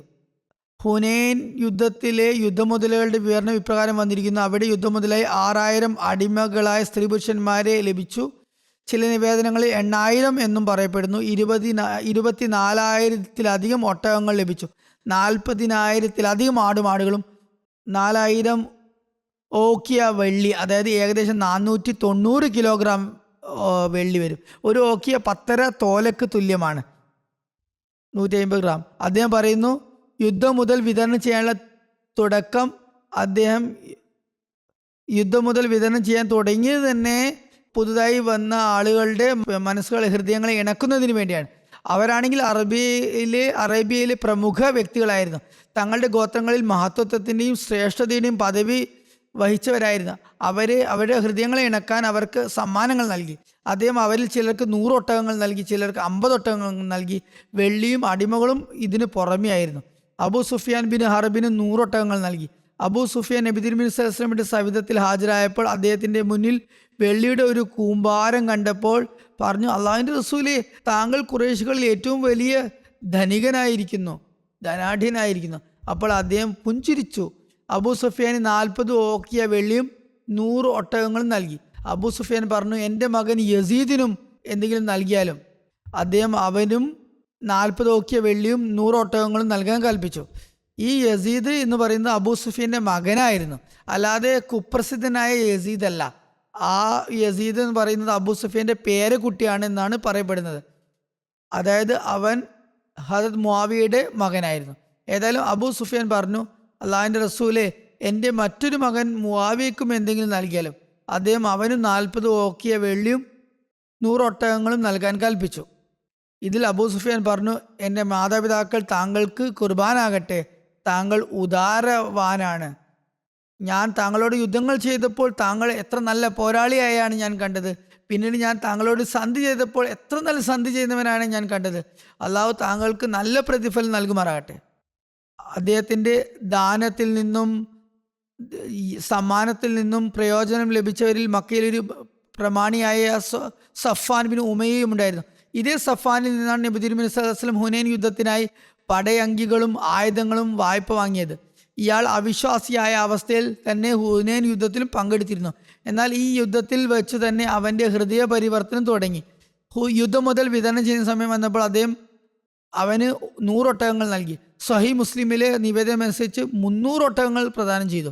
മറ്റൊരു നിവേദനമുണ്ട്, ആ ദിവസങ്ങളിൽ നബി തിരുമേനി സല്ലല്ലാഹു അലൈഹി വസല്ലം ഒരു താഴ്വരയിലൂടെ കടന്നു പോവുകയായിരുന്നു. അതിൽ യുദ്ധം മുതലായ ഒട്ടകങ്ങളും മാടുകളും ഉണ്ടായിരുന്നു. ആ താഴ്വര ഒട്ടകങ്ങളെ കൊണ്ടും മാടുകളെ കൊണ്ടും നിറഞ്ഞിരുന്നു. സഫാൻ ഇത്രയും ധനം കണ്ട് അത്ഭുതപ്പെട്ടു നോക്കി. അപ്പോൾ അദ്ദേഹം പറയുന്നു, ഹേ അബൂ വഹബ്, അത് സഫാൻ്റെ വിളിപ്പേര് വിളിച്ചു പറഞ്ഞു, ഈ താഴ്വര നിന്നെ അത്ഭുതപ്പെടുത്തിയോ? അവൻ പറഞ്ഞു, അതെ. അദ്ദേഹം പറയുന്നു, ഈ ധനമെല്ലാം ഇനി നിൻ്റെതായിരിക്കുന്നു, നീ എടുത്തുകൊള്ളുക. സഫാൻ പെട്ടെന്ന് പറഞ്ഞു, താങ്കൾ അള്ളാഹുവിൻ്റെ പ്രവാചകനാണെന്ന് ഞാൻ സാക്ഷ്യം വഹിക്കുന്നു. കാരണം ഇത്തരം ദാനം ഒരു പ്രവാചകന് മാത്രമേ ചെയ്യാൻ കഴിയൂ. മറ്റൊരു നിവേദനമനുസരിച്ച് സഫാൻ ബിൻ ഉമയ്യ സ്വയം വിവരിക്കുന്നു, അദ്ദേഹം തിരുനബി സല്ലല്ലാഹു അലൈഹി വസല്ലം എനിക്ക് ഹുനൈനിലെ യുദ്ധമുതലുകൾ നൽകിയിരുന്നു. അതിൻ്റെ ഫലമായി ആദ്യം തിരുനബി സല്ലല്ലാഹു അലൈഹി വസല്ലം എനിക്ക് എല്ലാ സൃഷ്ടികളിലും വെച്ച് ഏറ്റവും വെറുക്കപ്പെട്ട വ്യക്തിയായിരുന്നെങ്കിൽ പിന്നീട് ഇതിന് ശേഷം താങ്കൾ തിരുനബി സല്ലല്ലാഹു അലൈഹി വസല്ലം എനിക്ക് എല്ലാ സൃഷ്ടികളിലും വെച്ച് ഏറ്റവും പ്രിയപ്പെട്ടവനായി മാറി. ചുരുക്കത്തിൽ അദ്ദേഹം അറബികളുടെ വിവിധ നേതാക്കൾക്ക് നൽകിക്കൊണ്ടിരുന്നു. ഇവരുടെ എല്ലാം ആകെ എണ്ണം 50-ലധികം വരുമെന്ന് പറയപ്പെടുന്നു. ഹദരത്ത് അഖ്ദസ് മസീമദ് അലൈഹി സ്വലാത്തു വസ്സലാം വിവരിക്കുന്നു, നബിതങ്ങളുടെ പക്കൽ ഒരു സന്ദർഭത്തിൽ ധാരാളം ആടുകളുണ്ടായിരുന്നു. ഒരു അവിശ്വാസി പറഞ്ഞു, കേസറിൻ്റെയും കിസ്രയുടെയും പക്കൽ പോലുമില്ലാത്ത ആടുകൾ താങ്കളുടെ പക്കൽ ശേഖരിക്കപ്പെട്ടിരിക്കുന്നു. അദ്ദേഹം അതെല്ലാം അവന് നൽകിയപ്പോൾ ഉടൻ തന്നെ അദ്ദേഹം ഈമാൻ കൈക്കൊണ്ടു. പ്രവാചകനല്ലാതെ മറ്റാർക്കും ഇത്തരം മഹത്തായ ഔദാര്യം കാണിക്കാൻ കഴിയില്ലെന്ന് അവൻ മനസ്സിലാക്കി. അതിനുശേഷം നബി തിരുമേനി സല്ലല്ലാഹു അലൈഹി വസല്ലം ഹദരത്ത് സയ്യിദ് ബിൻ സാബിത്തിനോട് ബാക്കിയുള്ള ആളുകളെ വിളിക്കാൻ കൽപ്പിച്ചു. ബാക്കി വന്ന ധനം അവരിൽ യുദ്ധമുതലായി വിതരണം ചെയ്തു. ഓരോരുത്തർക്കും 4 ഒട്ടകങ്ങളോ അല്ലെങ്കിൽ 40 ആടുകളോ ലഭിച്ചു. ഇപ്രകാരം ഇതുവരെ ഉണ്ടായതിൽ വെച്ച് ഏറ്റവും വലിയ യുദ്ധം മുതൽ അദ്ദേഹം മുഴുവനായും ആളുകൾക്കിടയിൽ വിതരണം ചെയ്തു. നബി തിരുമേനി സല്ലല്ലാഹു അലൈഹി വസല്ലമയുടെ ചരിത്രത്തിലെ ഈ വശം വളരെ ശ്രദ്ധേയമാണ്. മുസ്ലിങ്ങൾ ദരിദ്രരും ധനമോ സമ്പത്തോ ഇല്ലാത്തവരുമായിരുന്നു, അതിനാലാണ് യുദ്ധങ്ങൾ ചെയ്തത്, പടനയിച്ചത് എന്ന് എതിരാളികൾ അദ്ദേഹത്തെക്കുറിച്ചും അദ്ദേഹത്തിൻ്റെ യുദ്ധങ്ങളെക്കുറിച്ചും ആരോപണം ഉന്നയിക്കുന്നു. ഇക്കാര്യത്തിൽ അല്പമെങ്കിലും യാഥാർത്ഥ്യമുണ്ടായിരുന്നെങ്കിൽ ഹുനൈൻ യുദ്ധത്തിൻ്റെ യുദ്ധമുതലുകളുടെ വിതരണം മറ്റൊരു രീതിയിലാകുമായിരുന്നു. എന്നാൽ ഇവിടെ നാം കാണുന്നത് യുദ്ധമുതലിൻ്റെ ഒരു വലിയ വിഭാഗം മറ്റുള്ളവർക്ക് അവരുടെ ഹൃദയങ്ങളെ ഇണക്കുന്നതിനായാണ് നൽകപ്പെട്ടതെന്നാണ്. ഖുറൈശികളിലെ നേതാക്കൾക്കാണ് അത് നൽകിയത്. ചില നിവേദനങ്ങളനുസരിച്ച് മുഴുവൻ ധനവും അന്യർക്കാണ് വിതരണം ചെയ്തത്. ഇതിൽ മറ്റ് ചില താല്പര്യങ്ങളും അതിൻ്റെ കാര്യകാരണങ്ങളും ഉണ്ടാകാം. എന്നാൽ അദ്ദേഹം തനിക്കായി ഒന്നും തന്നെ ബാക്കി വെച്ചില്ല, സൂക്ഷിച്ചു വെച്ചില്ലെന്ന് ഇത് ലോകം സാക്ഷിയാണ്. സ്വന്തം ജീവൻ ബലിയർപ്പിക്കുന്ന വിശ്വസ്തര അനുയായികൾക്ക്, അതായത് മദീനയിലെ അൻസാറുകൾക്ക് പോലും ഈ യുദ്ധം മുതലിൽ നിന്നും ഒന്നും തന്നെ നൽകിയില്ല, അല്ലെങ്കിൽ വളരെ നാമമാത്രമായത് മാത്രമേ നൽകിയുള്ളൂ. ഹുനൈൻ യുദ്ധത്തിൻ്റെ ദിവസം ഒരു സ്ത്രീ വന്നു, ചില കവിതകൾ ചൊല്ലി. അതിൽ അവൾ ഹവാസിൻ ഗോത്രത്തിൽ അദ്ദേഹം മുലകുടിച്ച ദിവസങ്ങളെക്കുറിച്ച് പരാമർശിച്ചു. അതിനാൽ അദ്ദേഹം ഹവാസിൻകാരോട് വാങ്ങിയ ധനം തിരികെ നൽകി. ആളുകൾക്ക് വളരെയധികം സമ്മാനങ്ങൾ നൽകി. അദ്ദേഹം അവർക്ക് നൽകിയതിൻ്റെ മൂല്യം 5 ലക്ഷം ദിർഹത്തിന് തുല്യമായിരുന്നു എന്ന് കണക്കാക്കപ്പെടുന്നു. ഇബ്നു ദേഹ പറയുന്നു, ഇതാണ് ഔദാര്യത്തിൻ്റെ അങ്ങേയറ്റം. ഇത്തരമൊരു ഔദാര്യത്തെക്കുറിച്ച് ആർക്കും കേട്ടുകേൾവി പോലുമില്ല. ഹവാസിൻ പ്രതിനിധികൾ മുസ്ലിങ്ങളായി റസൂലുള്ളാഹി സ്വല്ലല്ലാഹു അലൈഹി വസല്ലമയുടെ അടുത്ത് വരികയും തങ്ങളുടെ ധനവും തടവുകാരെയും അവർക്ക് തിരികെ നൽകണമെന്ന് അദ്ദേഹത്തോട് ആവശ്യപ്പെടുകയും ചെയ്തപ്പോൾ റസൂലുള്ളാഹി സ്വല്ലല്ലാഹു അലൈഹി വസല്ലം എഴുന്നേറ്റ് നിന്നു. അദ്ദേഹം പറഞ്ഞു, സത്യം പറയുക എന്നത് എനിക്ക് വളരെ ഇഷ്ടമാണ്. സത്യം എനിക്ക് വളരെ ഇഷ്ടപ്പെട്ട കാര്യമാണ്. 2 കാര്യങ്ങളിൽ ഒന്ന് തിരഞ്ഞെടുക്കുക. തടവുകാരെ തിരികെ വേണമെങ്കിൽ വാങ്ങിക്കുക, അല്ലെങ്കിൽ ധനം കൈപ്പറ്റുക. ഞാൻ ജീറാനയിൽ അവരെ കാത്തിരുന്നു. സത്യത്തിൽ യഥാർത്ഥത്തിൽ റസൂലുള്ളാഹി സ്വല്ലല്ലാഹു അലൈഹി വസല്ലം തായിഫിൽ നിന്ന് മടങ്ങിയപ്പോൾ 10ലധികം രാത്രികൾ ഇവർ വന്ന് തങ്ങളുടെ ധനവും തടവുകാരെയും ആവശ്യപ്പെടുമെന്ന് കരുതി കാത്തിരുന്നു. റസൂലുള്ളാഹി സ്വല്ലല്ലാഹു അലൈഹി വസല്ലം അവ രണ്ടും തിരികെ നൽകില്ല, മറിച്ച് 2-1 മാത്രമേ നൽകൂ എന്ന് അവർക്ക് ബോധ്യമായപ്പോൾ അവർ പറഞ്ഞു, എങ്കിൽ ഞങ്ങൾ ഞങ്ങളുടെ തടവുകാരെ തന്നെ തിരിച്ചെടുക്കാം. തുടർന്ന് റസൂലുള്ളാഹി സ്വല്ലല്ലാഹു അലൈഹി വസല്ലം മുസ്ലിങ്ങൾക്കിടയിൽ എഴുന്നേറ്റ് അവരെ അഭിസംബോധന ചെയ്തു. അള്ളാഹുവിനെ വേണ്ട വിധത്തിൽ സ്തുതിച്ചു. എന്നിട്ട് പറഞ്ഞു, നിങ്ങളുടെ ഈ സഹോദരന്മാർ പശ്ചാത്തപിച്ച് നമ്മുടെ അടുത്ത് വന്നിരിക്കുന്നു. അവരുടെ തടവുകാരെ അവർക്ക് തിരികെ നൽകുന്നത് ഉചിതമായി ഞാൻ കരുതുന്നു. അതിനാൽ നിങ്ങൾ ആരെങ്കിലും സന്തോഷത്തോടെ തിരികെ നൽകാൻ ആഗ്രഹിക്കുന്നു, തടവുകാരുള്ളവർ തിരിച്ചു നൽകുകയാണെങ്കിൽ അവർ അത് നൽകട്ടെ. നിങ്ങളിൽ ആരെങ്കിലും തൻ്റെ വിഹിതത്തിൽ തന്നെ ഉറച്ചു നിൽക്കാൻ ആഗ്രഹിക്കുന്നെങ്കിൽ, യുദ്ധം മുതലായി കിട്ടിയ തടവുകാരെ വെക്കണമെന്ന് ആഗ്രഹിക്കുന്നെങ്കിൽ അയാളും തിരികെ നൽകുക. കാരണം അള്ളാഹു നമുക്ക് നൽകുന്ന യുദ്ധമുതലിൽ നിന്നും അവനുള്ള വിഹിതം പിന്നീട് നാം അവന് നൽകുന്നതാണ്. ആളുകൾ പറഞ്ഞു, റസൂലുള്ളാഹി സ്വല്ലല്ലാഹു അലൈഹി വസല്ലമയ്ക്ക് വേണ്ടി ഞങ്ങൾ സന്തോഷം ഈ തടവുകാരെ വെറുതെ നൽകുന്നതാണ്. ഞങ്ങൾക്ക് വിഹിതത്തിൻ്റെ ആവശ്യമേ ഇല്ല. റസൂലുള്ളാഹി സ്വല്ലല്ലാഹു അലൈഹി വസല്ലം പറയുന്നു, നിങ്ങളിൽ ആരെല്ലാമാണ് ഇതിന് അനുവാദം നൽകിയെന്നും ആരെല്ലാമാണ് ഇനിയും അനുവാദം നൽകാത്തതെന്നും നമുക്ക് കൃത്യമായി അറിയില്ല. നിങ്ങളിപ്പോൾ മടങ്ങിപ്പോവുക. നിങ്ങളുടെ നേതാക്കൾ നിങ്ങളുടെ തീരുമാനം നമ്മുടെ മുന്നിൽ വന്ന് അവതരിപ്പിക്കട്ടെ. അപ്പോൾ ആളുകളൊക്കെ തിരിച്ചു പോയി. ഇവിടെ അദ്ദേഹം വളരെ വലിയ സൂക്ഷ്മതയാണ് കാണിച്ചത്. നിങ്ങളുടെ നേതാക്കളെ അയക്കുക, അവർ നിങ്ങളുടെ ഭാഗത്തുനിന്ന് പറയും. നിങ്ങൾ ശരിക്കും തടവുകാരെ നൽകുന്നുണ്ടോ എന്ന് അവരിലൂടെ അറിയിക്കുക എന്ന് പറഞ്ഞു. അവരുടെ നേതാക്കൾ അവരുമായി സംസാരിച്ചു. പിന്നീട് അവർ റസൂലുള്ളാഹി സ്വല്ലല്ലാഹു അലൈഹി വസല്ലമയുടെ അടുത്ത് മടങ്ങി വന്ന് എല്ലാവരും സസന്തോഷം അതിന് സമ്മതിച്ചിരിക്കുന്നുവെന്ന്, തടവുകാരെ തിരികെ നൽകാൻ അനുവാദം നൽകിയിരിക്കുന്നു എന്ന് അറിയിച്ചു. അങ്ങനെ റസൂലുള്ളാഹി സ്വല്ലല്ലാഹു അലൈഹി വസല്ലം ഒരു പ്രതിഫലവും കൂടാതെ ഹവാസിൻ തടവുകാരെ സ്വതന്ത്രരാക്കി. അവരെ വെറുതെ സ്വതന്ത്രരാക്കി അയക്കുക മാത്രമല്ല ചെയ്ത് അവർക്ക് പുതിയ വസ്ത്രങ്ങൾ നൽകി. വസ്ത്രങ്ങൾ വാങ്ങാനായി മാത്രം അദ്ദേഹം ഒരു സഹാബിയെ പ്രത്യേകം മക്കയിലേക്ക് അയക്കേണ്ടത്. അദ്ദേഹം ഫലാ യഖ്റുജുൽ ഹുറു മിൻഹും ഇല്ലാ കാസിബ, അതായത് അവരിൽ നിന്നും സ്വതന്ത്രനാകുന്നവരാരും തന്നെ വസ്ത്രമില്ലാതെ വേണ്ട വസ്ത്രമില്ലാതെ പോകരുതെന്ന് ചട്ടം കെട്ടുകയുണ്ടായി. ഹദരത്ത് അനസ് ബിൻ മാലിക്കിൽ നിന്ന് നിവേദനം, ഹുനൈൻ യുദ്ധ ദിവസം ആളുകൾ നബി തിരുമേനി സ്വല്ലല്ലാഹു അലൈഹി വസല്ലമയുടെ അടുത്ത് വരികയും സഹായമർത്ഥിക്കാൻ തുടങ്ങുകയും ചെയ്തു. അദ്ദേഹം അവർക്ക് തൻ്റെ ആടുകളിൽ നിന്നും ഒട്ടകങ്ങളിൽ നിന്നും ഉള്ള ധനങ്ങളൊക്കെ നൽകി. ഒന്നും തന്നെ ബാക്കിയായില്ല. പിന്നീട് നബി തിരുമേനി സ്വല്ലല്ലാഹു അലൈഹി വസല്ലം പറഞ്ഞു, നിങ്ങൾ എന്താണ് ആഗ്രഹിക്കുന്നത്? ഞാൻ പിശുക്കനായി മാറണമെന്ന് നിങ്ങൾ ആഗ്രഹിക്കുന്നുണ്ടോ? അള്ളാഹു ആണ്, ഞാൻ പിശുക്കനുമല്ല ഭീരുവുമല്ല നുണ പറയുന്നതിനുമല്ല. തിരുനബി സല്ലല്ലാഹു അലൈഹി വസല്ലം ഈ വർഷത്തിൽ നിന്ന് നാം കാണുന്നത് നബി തിരുമേനി സല്ലല്ലാഹു അലൈഹി വസല്ലമയുടെ ഔദാര്യവും അസ്ഥാനത്തായിരുന്നില്ല. അദ്ദേഹം ചോദിക്കുന്നവർക്ക് നൽകുമായിരുന്നു, ഒരിക്കലും നിരസിക്കുമായിരുന്നില്ല എന്നതിൽ യാതൊരു സംശയമില്ല. എന്നാൽ ചിലപ്പോൾ നബി തിരുമേനി സല്ലല്ലാഹു അലൈഹി വസല്ലം ചോദിക്കുന്നവരെ യുക്തിപൂർവ്വം തടയുകയും ചെയ്തിട്ടുണ്ട്. അതിൻ്റെ പിറകിലും പല യുക്തികളും താല്പര്യങ്ങളും പ്രവർത്തിച്ചിരുന്നു. ഉദാഹരണത്തിന് ഒരിക്കൽ നബി തിരുമേനി സല്ലല്ലാഹു അലൈഹി വസല്ലം ധനം വിതരണം ചെയ്യുകയും ആളുകൾക്ക് നൽകിക്കൊണ്ടിരിക്കുകയും ചെയ്യുകയായിരുന്നു. അപ്പോൾ ഒരു വ്യക്തിയെ അവഗണിച്ചു, അവന് ഒന്നും തന്നെ നൽകിയില്ല. ഹദ്റത്ത് സഅദ് ബിൻ വക്കാസ് നിവേദനം ചെയ്യുന്നു, ആ വ്യക്തി എനിക്ക് മറ്റുള്ളവരെക്കാൾ പ്രിയപ്പെട്ടവനായിരുന്നു, ഏറ്റവും പ്രിയപ്പെട്ടവനായിരുന്നു. മറ്റുള്ളവർക്ക് പകരം അവന് ലഭിക്കണമെന്നായിരുന്നു ഞാൻ ആഗ്രഹിച്ചത്. അതുകൊണ്ട് ഞാൻ പറഞ്ഞു, അള്ളാഹുവിൻ്റെ റസൂലേ, താങ്കൾ ഇന്നയാളെ എന്തുകൊണ്ട് ഒഴിവാക്കി? അള്ളാഹുവാണ്, ഞാൻ അവനെ ഒരു മൂമിനായി, വിശ്വാസിയെ കണക്കാക്കുന്നു. അപ്പോഴത്തേക്കും നബി സല്ലല്ലാഹു അലൈഹി വസല്ലം പറഞ്ഞു, ഔ മുസ്ലിം, അത് മുസ്ലിമായാണെന്ന് പറയുക. അത് സാദ് പറഞ്ഞു, ഞാൻ അല്പനേരം മൗനം പാലിച്ചു. തുടർന്ന് അവനെക്കുറിച്ച് എനിക്കറിയാമായിരുന്ന കാര്യങ്ങൾ എന്നെ നിർബന്ധിതനാക്കി. ഞാൻ എൻ്റെ വാക്കുകൾ ആവർത്തിച്ചു പറഞ്ഞു. ഞാൻ പറഞ്ഞു, താങ്കൾ ഇന്നയാളെ ഒഴിവാക്കിയിരിക്കുന്നു, അള്ളാഹുവാണ്, ഞാൻ അവനെ ഒരു മൂമിനായി കണക്കാക്കുന്നു. അദ്ദേഹം പറഞ്ഞു, മുസ്ലിമായോ എന്ന് പറയുക. പിന്നീട് അവനെക്കുറിച്ച് എനിക്കറിയാമായിരുന്ന കാര്യങ്ങൾ എന്നെ വീണ്ടും നിർബന്ധിച്ചു. ഞാൻ എൻ്റെ വാക്ക് വീണ്ടും ആവർത്തിച്ചു. നബി തിരുമേനി സല്ലല്ലാഹു അലൈഹി വസല്ലം അതേ മറുപടി തന്നെ നൽകി, ഔ മുസ്ലിമൻ. അതിനുശേഷം നബി തിരുമേനി സല്ലല്ലാഹു അലൈഹി വസല്ലം പറയുന്നു, അല്ലയോ സാദ്, അള്ളാഹു ഒരുവനെ നരകാഗ്നിയിൽ വീഴ്ത്താതിരിക്കാൻ വേണ്ടിയാണ് ഞാൻ അയാൾക്ക് നൽകുന്നത്. എന്നാൽ മറ്റൊരു വ്യക്തി എനിക്ക് അവനേക്കാൾ പ്രിയപ്പെട്ടവനായിരിക്കും, എന്നാൽ അയാൾക്ക് നൽകുന്നതല്ല. താങ്കൾ പറയുന്നത് ശരിയാണ്, എന്നാൽ മറ്റു പല താല്പര്യങ്ങളും ഇതിന് പിറകിലുണ്ടാകും, അതുകൊണ്ടാണ് ഞാൻ നൽകുന്നത്. അവരുടെ ഈമാൻ അല്പം ശക്തമാകാൻ വേണ്ടിയാണ് കൊടുക്കുന്നത്.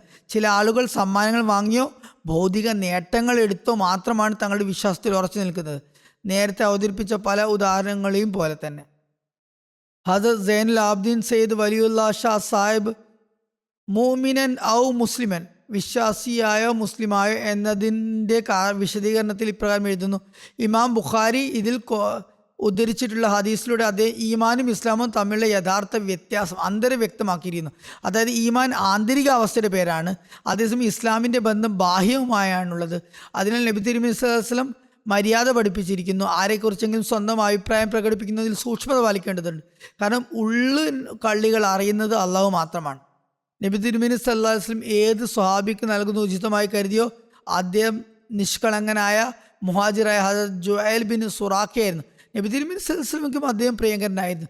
എന്നിട്ടും ഹദരത്ത് സാദ് ആവർത്തിച്ച് നിർബന്ധിച്ചിട്ടും അദ്ദേഹം അവർക്ക് ഇങ്ങനെയുള്ള മര്യാദയാണ് പഠിപ്പിച്ചു കൊടുത്തത്. അത് ഈമാനും ഇസ്ലാമും തമ്മിലുള്ള യഥാർത്ഥ അന്തരം സംരക്ഷിക്കാനുള്ള പാഠം നൽകുകയുണ്ടായി. ഈ സംഭവത്തിൽ നിന്ന് മനസ്സിലാകുന്നത് ദുർബലരായ ആളുകളെയും പരിഗണിക്കാനുള്ള പാഠം നബി തിരുമേനി സല്ലല്ലാഹു അലൈഹി വസല്ലം നൽകിയിട്ടുണ്ടെന്നാണ്.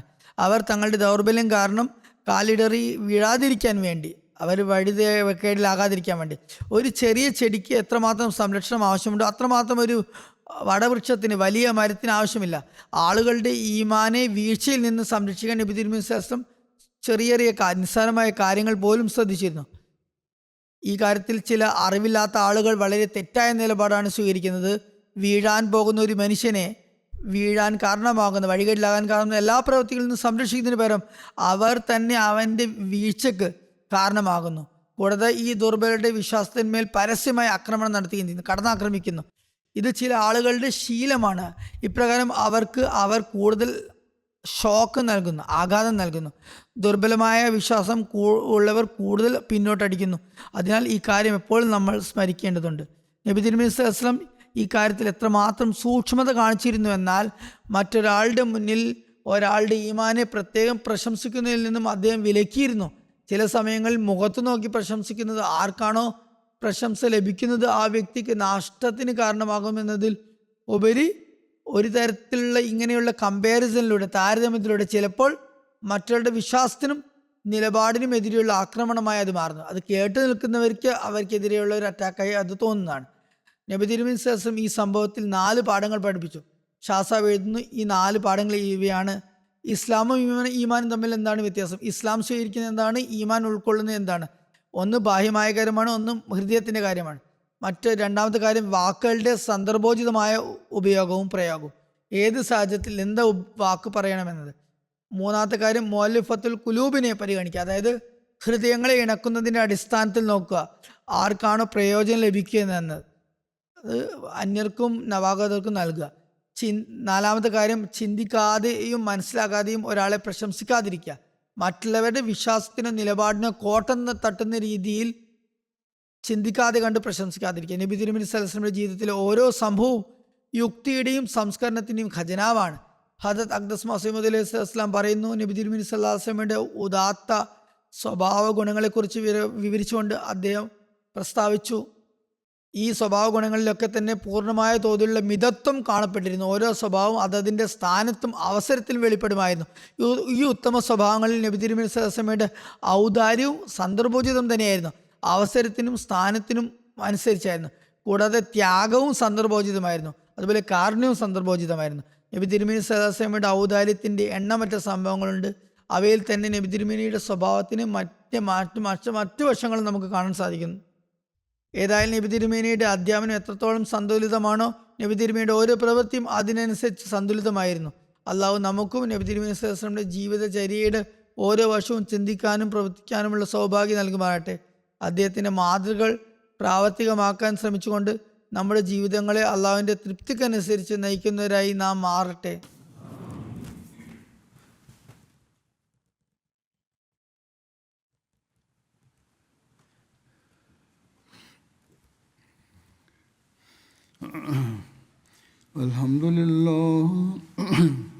അൽഹംദുലില്ലാഹി നഹ്മദുഹു വനസ്തഈനുഹു വനസ്തഗ്ഫിറുഹു വനുഅ്മിനു ബിഹി വനതവക്കലു അലൈഹി വനഊദു ബില്ലാഹി മിൻ ശുറൂരി അൻഫുസിനാ വമിൻ സയ്യിആതി അഅ്മാലിനാ മൻ യഹ്ദിഹില്ലാഹു ഫലാ മുദില്ല ലഹു ومن يضلل فلا هادي له ونشهد أن لا إله إلا الله ونشهد أن محمدا عبده ورسوله عباد الله رحمكم الله إن الله يأمر بالعدل والإحسان وإيتاء ذي القربى وينهى عن الفحشاء والمنكر والبغي يعظكم لعلكم تذكرون اذكروا الله يذكركم وادعوه يستجب لكم ولذكر الله أكبر.